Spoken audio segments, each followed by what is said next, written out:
Decide किया है, मैं एनआईटी वाराणसी से मैथमेटिक्स एंड साइंटिफिक कंप्यूटिंग करूंगा। ठीक है।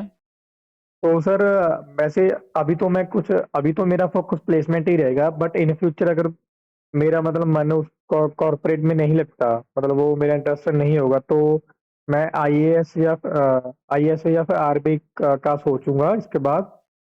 तो सर उसमें उसके जो सिलेबस है वो मैंने देखा काफी है उसमें। तो वो तो एनआईटी वाराणसी का कुछ भी नहीं है उसमें। तो वो तो सब कुछ मेरे लिए न्यू होगा, तो ऐसा तो नहीं होगा कि मेरे लिए वो मुश्किल हो जाएगा नहीं नहीं, करना। सीख सकते हैं। जैसे अभी जैम में आपने, जैसे आप अभी जैम में आपने बहुत कुछ सीखा प्रिपरेशन में, तो वैसे ही तब आप सीख सकते हो प्रिपरेशन में। मैंने कहा हर चीज सीखा जा सकता है, बस आपको एक पॉजिटिव एटीट्यूड के साथ कोई भी चीज शुरू करनी है।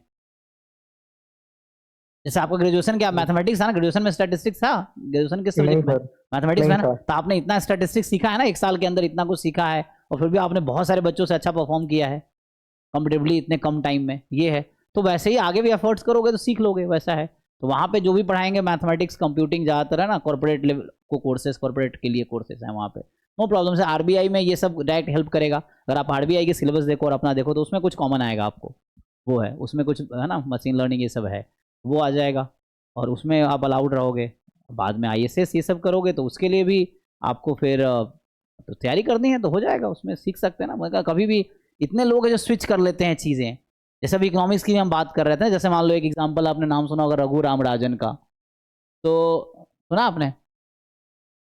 जी सर। ये आरबीआई के गवर्नर थे, है ना। अभी प्रेजेंटली ये प्रोफेसर हैं इकोनॉमिक्स के, यूनिवर्सिटी ऑफ मैसाचुसेट यूएसए में इकोनॉमिक्स के प्रोफेसर हैं। इनका बैकग्राउंड क्या है? इन्होंने पहले बीटेक किया, जहाँ तक मुझे याद है इलेक्ट्रिकल में, आईआईटी दिल्ली से। ठीक है, आप देख सकते हो ऑनलाइन सब अवेलेबल है। तो बीटेक किया इन्होंने आईआईटी दिल्ली से, फिर इन्होंने एमबीए किया आईआईएम अहमदाबाद से। अब देखो यहाँ इलेक्ट्रिकल पढ़ रहे हैं, यहाँ पे बिजनेस एडमिनिस्ट्रेशन पढ़ रहे हैं, तो ज़्यादा कोई रिलेशन डायरेक्टली तो है नहीं। फिर उन्होंने क्या किया आगे, आगे जहाँ तक मुझे याद है इन्होंने पीएचडी इकोनॉमिक्स में किया, फिर एमआईटी या किसी यूएस की यूनिवर्सिटी से।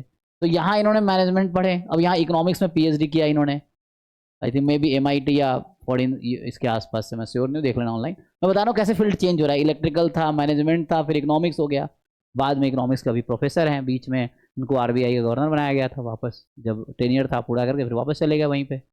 तो ऐसे लोग, मैं तो कह रहा हूँ ये क्या है, अब सीख सकते हो चीज़ों को। ऐसे बहुत लोग आपको मिल जाएंगे जिन्होंने काफ़ी ट्रैक चेंज किया है लाइफ में, and they are doing well. तो बस जब भी जरूरत है आप सीखा जा सकता है। तो ये कोई मतलब है ना स्टीरियोटाइप काइंड की नहीं है कि जो स्टैटिस्टिक्स बैकग्राउंड का बच्चा है वही स्टैटिस्टिक कर पाएगा, या जो एआईएमएल का बच्चा बचपन से पढ़ रहा है वही कर पाएगा। नहीं, any time you can switch. ये है any time you can learn, any time you can do.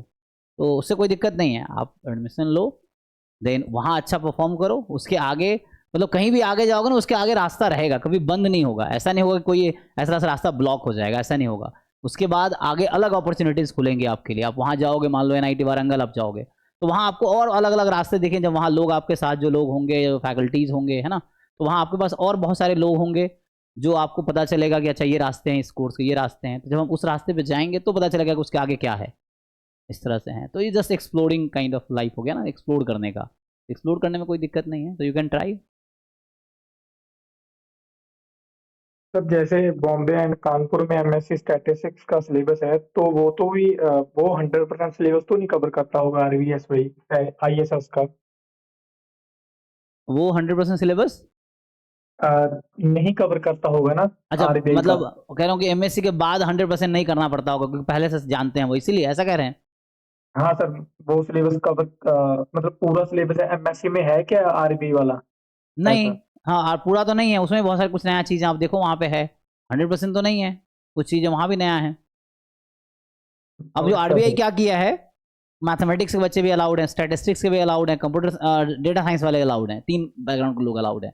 अब मैथमेटिक्स वाले भी सारे कोर्स नहीं पढ़े हैं, कुछ मैथ्स के कोर्स हैं। स्टैटिस्टिक्स वाले भी सारे कोर्स नहीं पढ़े हुए हैं। डेटा साइंस वाले भी सारे कोर्स नहीं पढ़े हुए हैं। तो सबको कुछ ना कुछ तो करना ही पड़ेगा, ये है अलग से।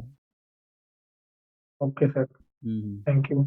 ठीक है, ट्राई कीजिए, कोई दिक्कत। वहाँ तो एनआईटी वारंगल में मेरे सीनियर ही हैं, मेरे से जस्ट बताया था ना वो अचिंत्य रॉय हैं, वहाँ फैकल्टी हैं स्टैटिस्टिक्स के। तो मेरे साथ ही पीएचडी, मतलब मेरे सीनियर थे, तो जब मैं ज्वाइन किया तो पीएचडी कर रहे थे, फिर उनका हो गया, तो एनआईटी वारंगल में ही वो फैकल्टी हैं वो अभी। हाँ सर, इस साल मैंने एक मतलब लड़के से बात किया वहाँ पे, वो बोला कि इस टाइम 22 लाख का पैकेज गया हाईएस्ट। अच्छा 22 लाख का। जी सर। ओके। टेक में। टेक्नोलॉजी में, हाँ ठीक है। जी सर।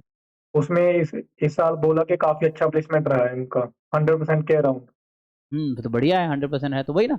तो कुछ टाइम कॉर्पोरेट में काम करो, पैसे कमाओ, ये फिर आपको लगता है लाइफ में कुछ और करना, देन थोड़े 1-2 साल कमा लोगे, 20-40 लाख रुपए जमा कर लोगे, उसके बाद देखो क्या कर सकते हो आगे।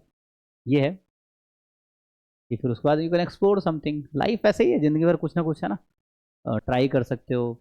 जमाना चेंज होता रहेगा तो उसके अकॉर्डिंग अपने चेंज होते रहना है, मतलब अपने आप को अपडेट करते रहना है, वैसा है समय के अकॉर्डिंग। मतलब लाइफ के अबाउट पॉजिटिव रहो, खुद के अबाउट पॉजिटिव रहो, पॉजिटिव सोचो, चीज़ें अच्छी होंगी। ये है। ठीक है जी। जी सर। ठीक है, thank you thank sir. You, all the best. हाँ।